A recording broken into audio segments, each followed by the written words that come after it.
The cleric casts Guiding Bolt at the large, shadowy creature. The radiant energy blasts away the shroud protecting it. The cleric then points to the ranger and says, "Now!" An arrow flies into the now exposed weak point on the creature's back and it shrieks in pain. The party is heavily wounded from having to figure out how to take this beast down. But now the barbarian and the rogue go in for that killing blow. Fastball special! The barbarian sprints forward with the halfling rogue in hand, and he hurls her over 20 feet into the air, daggers drawn, as she plunges her daggers into that same weak spot. The creature's final bellows echo out as it collapses down to the ground with a thump. Only by working together in tandem were these four adventurers able to defeat this monster. So if you want to learn how to do that and take your combats to the next level with some killer combos for combat, then let's roll.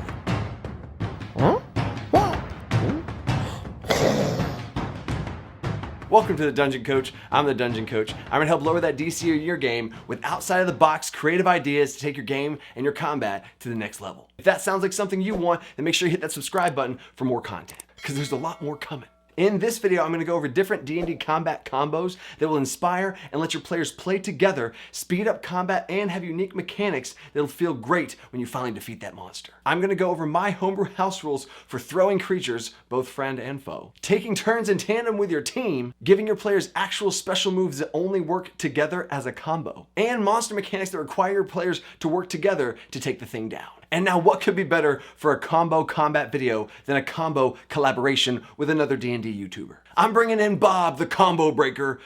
Really, he's called the World Builder. He's an awesome channel, an awesome dude, and he's got some awesome tips for y'all that he's gonna be throwing down here too. So let's get into it. First D&D combat killer combo is throwing stuff.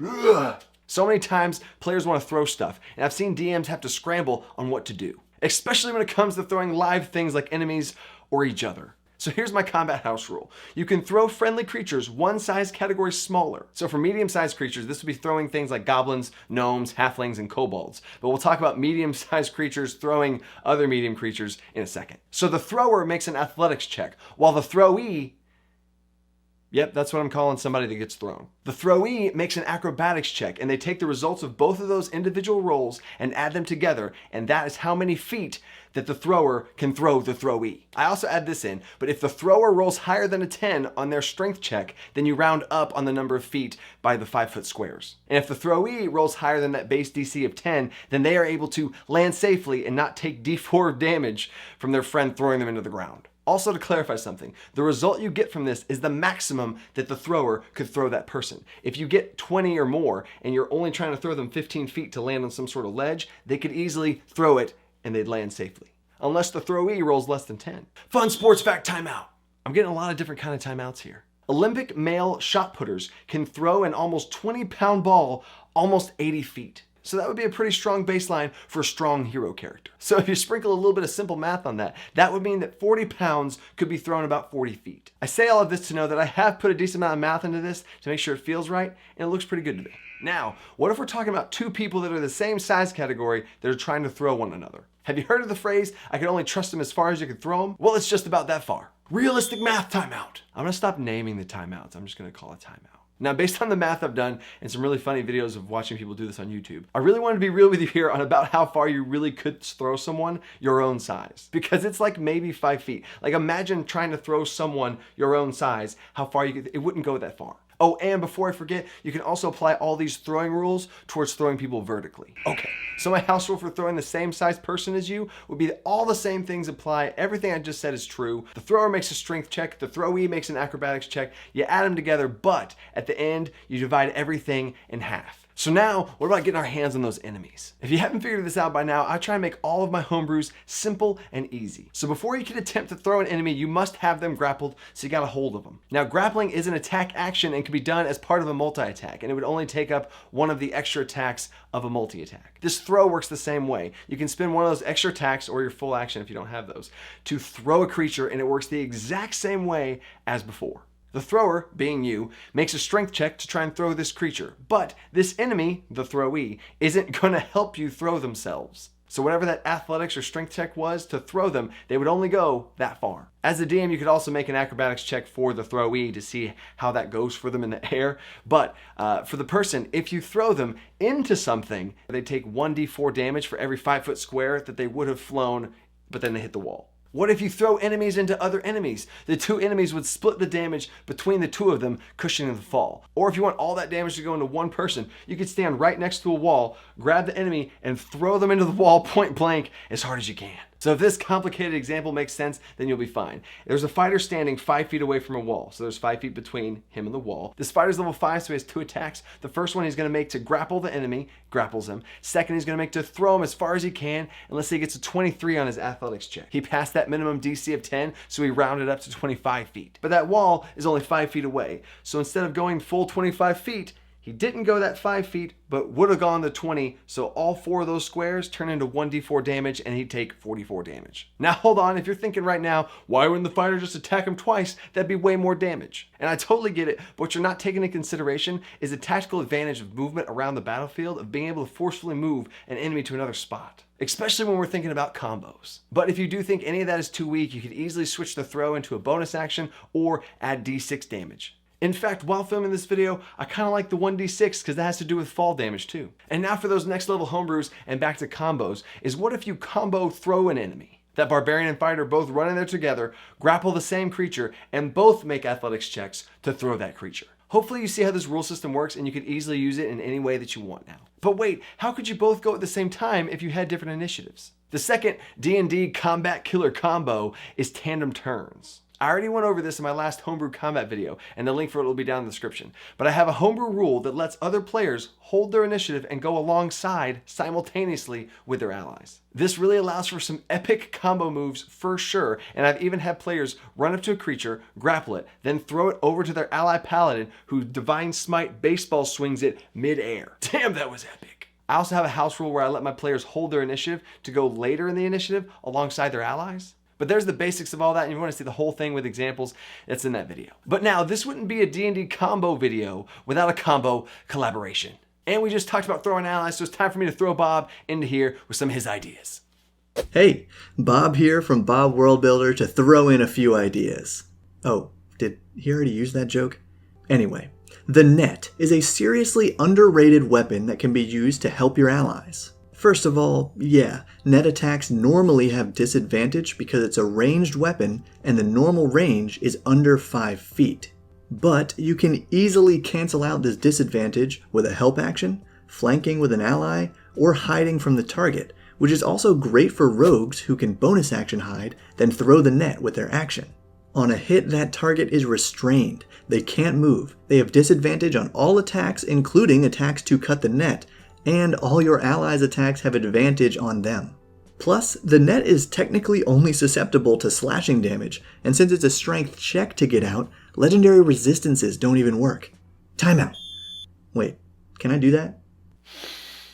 Okay, I'll allow it.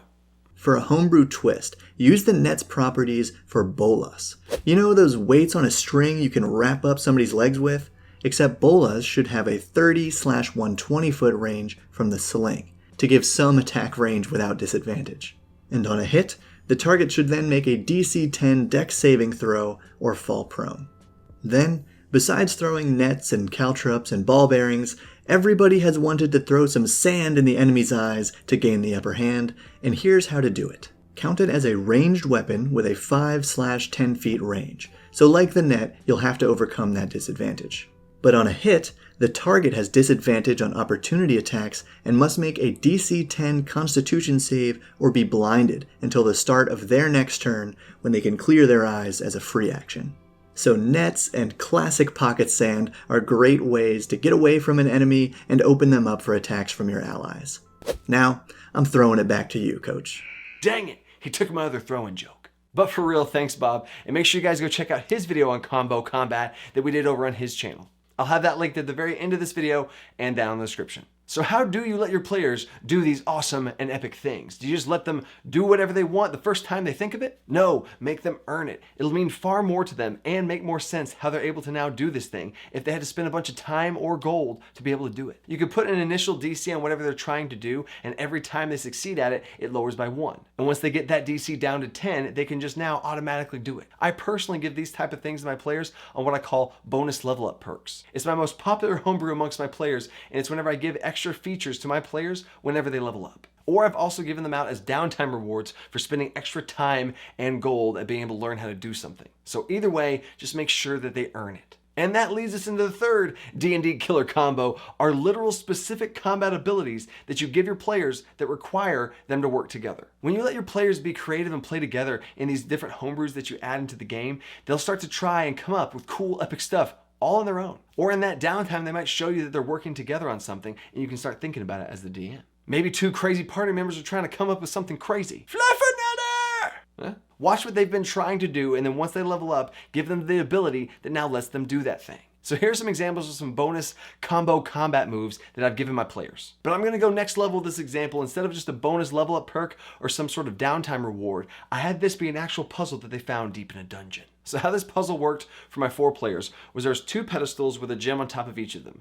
Whenever a player would approach it, it would start to glow brighter and brighter. Once one of the characters finally touched the crystal, the other crystal deactivated, and beams of light shot out from that character to the other 3 characters. The beams of light would get stronger and stronger until a second person touched the crystal along with the first person. An energy blast shot between them, shattering the crystal and activating the other one. Those 2 players now unlocked a combo move between them. And now the same process could be repeated with the second crystal that's now activated. And if you wanted to as a DM, you could prevent the other 2 from having interaction with it and they touch it and nothing happens. So now the other 2 were synced up together. This was just something cool I wanted to throw at my players to see who would pair up, and I made sure in my DM description that I was really talking about them feeling a bond together through this tether. So behind my DM screen I had a sheet of every possible combination of who could be paired with who and what cool features that those 2 players would have together. So that first combo pair was the Paladin and Druid, and now that Paladin could cast his Divine Smites onto the Druid to supercharge his wild shapes with some radiant powers. And the other 2 combo is the one I was hoping for, is the Storm Herald Barbarian with a Storm Sorcerer. Now these 2 characters also had some tension between them, so this homebrew fit perfectly. They could deal lightning damage to each other, taking half damage but holding on to that damage to be able to kick back out in their own lightning damage. So that sorcerer could straight up lightning bolt the barbarian point blank, and let's say he took 30 damage, halved to 15. He would take that 15 damage, but then have 15 points worth of damage supercharged on his next attack. Now that built up energy would dissipate after 6 seconds, so they had to do this mid-combat. And man, was there some epic stuff. Timeout. I had to create that massive spreadsheet of what pairs with who and what abilities from scratch. So a much easier way to do this is if you do have players pair together, have it be done at the end of the session. So now you have 1 week to be able to DM think of some homebrew combos for that. Because you could also tell your players that you want to do something like this. And then for downtime, you can have them smartly pair up together and work on stuff. Let your players contribute to these cool ideas of what they want to do. This will be a lot easier on you as a DM and give your players some creative choice on those custom abilities. Okay. Another example of this is if you had a Battlemaster fighter and you gave them a special ability where one of their specific maneuvers was only able to be used on one of their allies. Or this one actually just came to me. What if you have 2 spellcasters in the group and they have 1 spell that they can cast together? Let's say this spell, for instance, is level 5. They would have to spend their spell slots together to be able to cast it. One would have to cast at least a level 1 spell and the other level 4, or they could mix it up. Or if they wanted to go next level, they could both upcast and pump even more into this thing.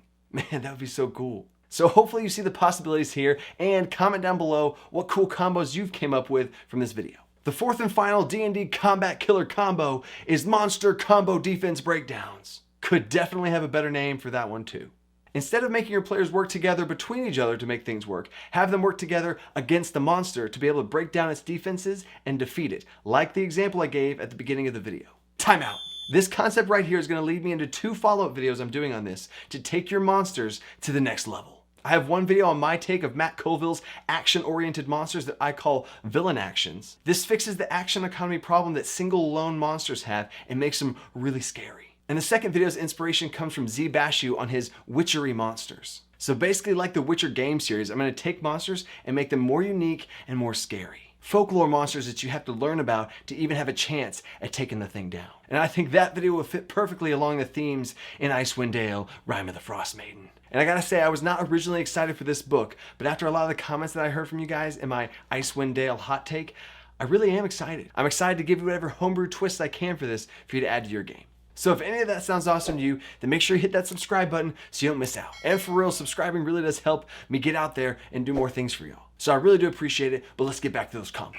What if players had to work together in tandem to dismantle a creature? The best way to open up your mind to this is to give you some examples. Now, it depends on your players on how much or little information you give to them to have to figure this out, because this really can be like a puzzle that you have to figure out how to defeat this thing mid-combat. Or you can make them learn about beforehand, but we'll talk about that in the Witcher video. Because if something specific has to happen to take down this thing, they're going to be taking a lot of damage in the process. The first example here would be a heavily armored bullet type creature. And once you roll to hit it at a certain part of its body, wherever you're at, and you deal 10 damage, its body plate would shatter. This would leave its soft flesh exposed for about 1 second, and then the armor will repair itself back. And by the time that same player swung again with their extra attack, it would have repaired itself, and then they would have had 0 damage dealt. Because that second attack would hit that armor, probably dealing at least 10 damage again, shattering the armor for it to then reappear. They would individually be there forever, hacking away at this armored creature as it keeps repairing itself. And no, I would not have extra damage roll over to hit the underbelly. So my players finally figured out that they had to work together, and 2 players went at the same time, holding their initiatives to go together. And when the first one hit, the other person said they would hit right after them to hit the weak spot. So the barbarian reckless attacked to break the armor as the paladin divine smited to hit that window. Hit him with a 1-2 punch. The paladin timed up his swing to land right after the barbarians, giving him that window of opportunity. Or for another example, what if a creature becomes vulnerable to damage only after one of its flying adds has been killed? And maybe it's only for 1 round, the ranger has to take them out, and the rest of the party has their window. Or maybe there's a certain part of the creature that needs to be hit with a ranged attack that's in a difficult AC 25 hard to hit spot. But once it's hit, it's now vulnerable to damage. But if this is your first time throwing something crazy like this at your players, make sure it's not too hard to figure out, or you don't overdo the punishing mechanics. Maybe even have an NPC tell them about it and give them little hints on how this creature actually works. But again, we'll save all that for the Witcher stuff. Basically think about what your players are good at and what features they have to be able to backwards design from there. And it's not over till it's overtime. I'm throwing out another D&D combo collaboration. Luke Hart over at the DM's Lair has a Kickstarter going on right now. He has been a huge supporter of this channel and has helped me with a lot of behind the scenes stuff. It's called Into the Fae, which is one of my favorite planes of existence, and I really don't think there's enough resources out there for it. It has a ton of Fae stuff inside, including magic items, monsters, NPCs, and his brand new questing system to get you from levels 1 to 5 without railroading you. I could do a whole video on this topic, but it basically lets your players forge their own path through the Feywild. He's not sponsoring this in any way, and I don't even think he knows I'm doing this for him, but I wanted to help him out and help you guys out with some Feywild stuff. And in another piece of news, it's about time for me to throw my hat in to the Icewind Dale ring. I'm doing a 2-video miniseries of the comments from that one video, and I made a community post to see what you guys want to see from this homebrew DM. Next week's video is going to be completely about how to run a horror-themed game. And after that, I'm putting my own spin on Icewind Dale so you can take some homebrew stuff and run with it. We're going to be going Sub-Zero, so you better subscribe. Dad jokes are back. While you're clicking all this stuff, if you want more videos on combo combats for your game, click right here for Bob's video. We did it, guys. We actually went into another YouTuber's video and gave him a timeout. But then he did it back to us, so I guess we're even. So go show him some Dungeon Crew love. He really is an awesome guy, and you can really tell that he loves Dungeons and Dragons. So until next time, stay creative and think outside that box. Peace.